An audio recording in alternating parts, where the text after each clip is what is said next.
you guys doing? Good. Well, guys, I was born this way, and there's no medical reason why that happened. My brother and my sister were born with arms and legs, and sometimes in life, things happen that don't make sense. My doctors never thought that I'd be able to walk, and today, I'm walking. I'm from Australia. Anybody one day want to go to Australia? It's such a cool place. And I now live in LA. I'm a Southern California boy. So I only live about 4 hours from here. And today I'm going to tell you, man, I love freaking people out. One day I'm in a car. I'm in the front seat. I'm not driving, of course. Can you imagine if I'm driving a car? They reckon they can put a joystick, that thing that controls my wheelchair, we can put that in a car. Like, how fully sick is that? Like, imagine if I get pulled over by the cops. Can I have your driver's license, please? Yeah, but it's over there, you're gonna have to get it. Imagine if I'm in big trouble. Put your hands up!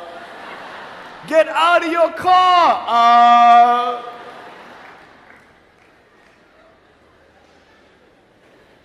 So I'm in the front passenger seat, we're at the traffic lights, and this car comes up next to us, and this girl's looking at me. And I'm looking at her, she's looking at me, I'm looking at her, she's looking at me, I'm looking at her. All she sees is my head, right? She has no idea that I have no arms, no legs. So I'm thinking, cool. I'm gonna freak you out. So I get the seatbelt in my mouth and I loosen it like this so then I can freely move. And she's looking at me like, why are you eating your seatbelt? So I pull it, the belt is loose, I can move. Now she's looking at me, full 100% attention and focus. Now just imagine all you see is my head, all right? You might want to put up your hand up to your face to cut off the rest of my body, all right? So you can really see the effect. So just, that's it, exactly. Here we go, ready? I just did this.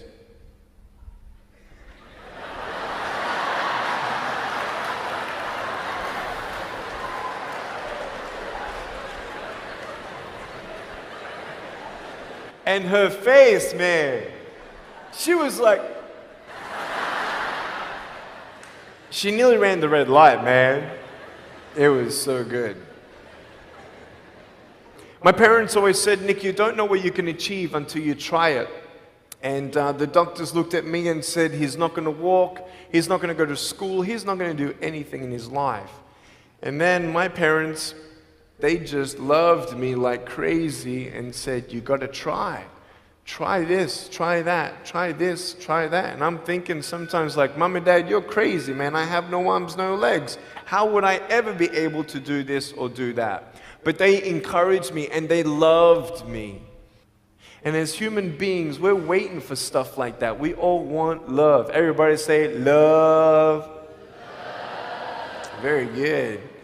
We all want love. And, I went to school and I wanted to be cool, You go to school and you want to be accepted, And so you see these guys and you're like, oh, man, Everyone swears like every third sentence, F this and F that and F and this and F. Like what? Like they think they're cool, And so I'm thinking, man, maybe I need to be like them to be cool. And then you compare each other with how we look, and I wish I was smarter, I wish I was taller, I wish I was shorter, I wish I was more popular, I wish I did this, I wish I didn't have that. I wish my life was different. That was me when I was about 8 years old. I looked at myself and I looked at everybody else, and everyone else had more than me. And I'm asking, why? Why me? Have you ever asked the why me questions, but get nowhere? If I had no answers from the doctors, and if I had no answers from my parents, I still have a choice every day in my life to keep going or give up. You see this book up here? This is my favorite book in the whole wide world. This is my favorite book, the Bible. And here I am.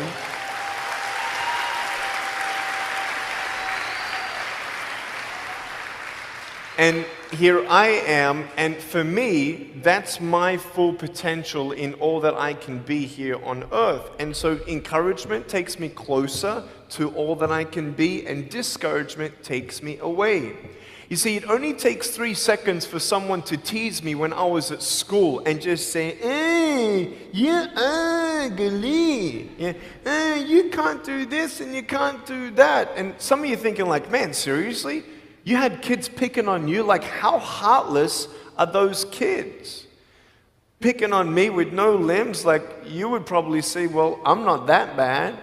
I wouldn't pick on a kid with no limbs.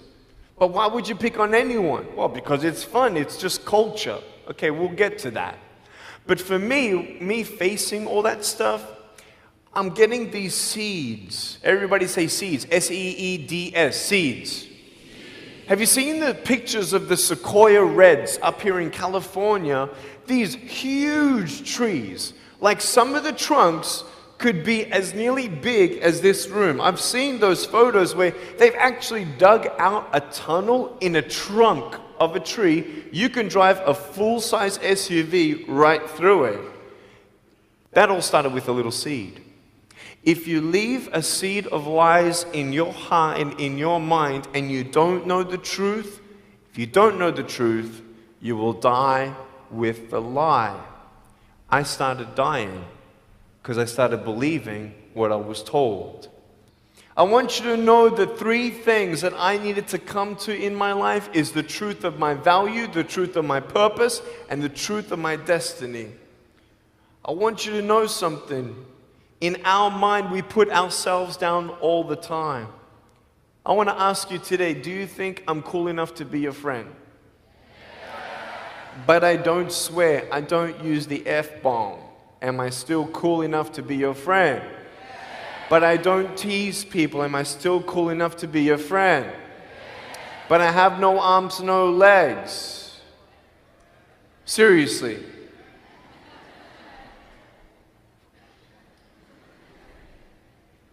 You would be my friend even though I have no arms, no legs. So you're telling me it actually doesn't matter, right? If it actually doesn't matter for how we look, then why do we tease each other for how we look if it actually doesn't matter? Why is it that we look ourselves in the mirror and we see ourselves, well, we're having fun. Oh yeah, man, we're just part of culture, man. There were 12 people one day teased me, taking me away from my hope. 12, 11, 10, 9, 8, 7, 6, 5, 4, 3, 2, 1. Don't worry, I won't fall off because if I did, I'll break my arm. But 12 people teased me one day, and I could actually say, actually, I don't like that.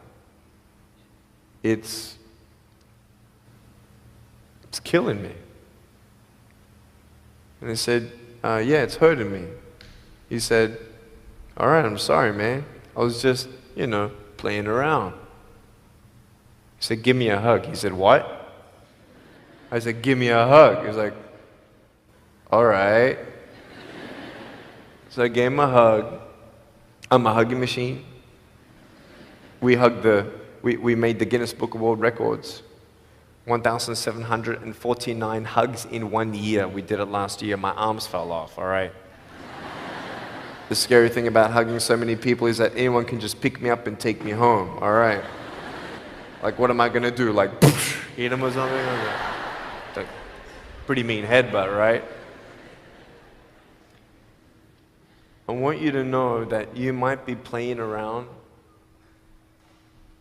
I could pretty much say that someone's holding me to make sure I don't tip back. My wife, she loves shopping with me because she just jumps on the back and we go shopping.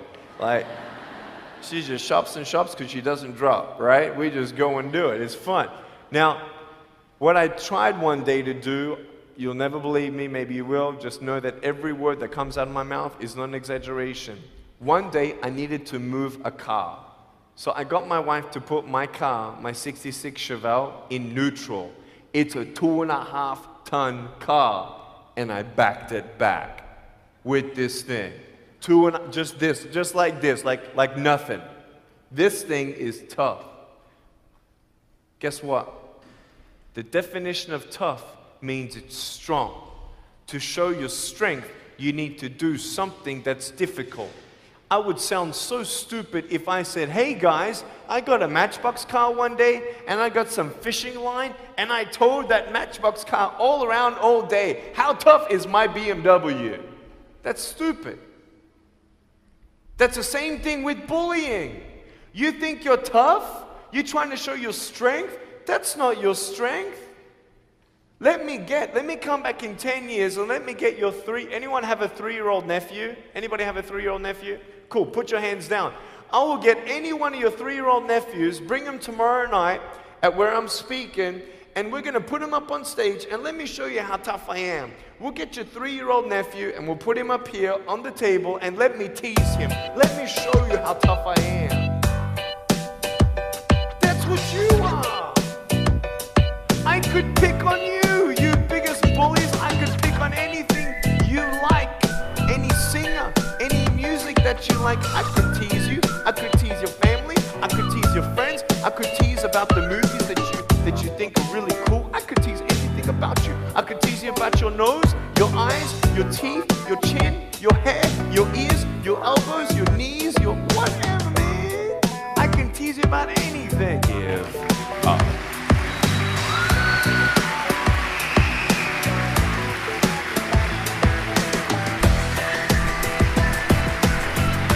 How many schools do you think that I spoke to actually stopped bullying altogether? Okay. Whoever said 1, you were correct. 1 school out of 600, I got a letter from the headmaster. He said, Nick, you forever changed our school, blah, blah, blah. We haven't seen any bullies pick on anybody for 8 months straight. We don't know what happened, but in the best words that I can describe, there's just a new thought in the air that it just ain't cool anymore. It just ain't cool. I want to ask you, what are you going to do? Are you going to continue on at the risk of knowing that in this section right here, 5 people already trying to commit suicide. That section there, 5 people. When you extrapolate it out, what if the person you're teasing is one of those? You have no idea. Would you find something else to do? So, the change is up to you. If you want to see more love in your school, be love. If 50% of the school come together and say, you know what, it just ain't cool anymore, the people who think it's still cool, every time they look down upon you, I want you to imagine my face looking at you. Because I'm telling you, everyone you're teasing is my brother and my sister. And you're my brother and you're my sister. And I'm asking you to stop. Love yourself a bit more. Love each other a lot more.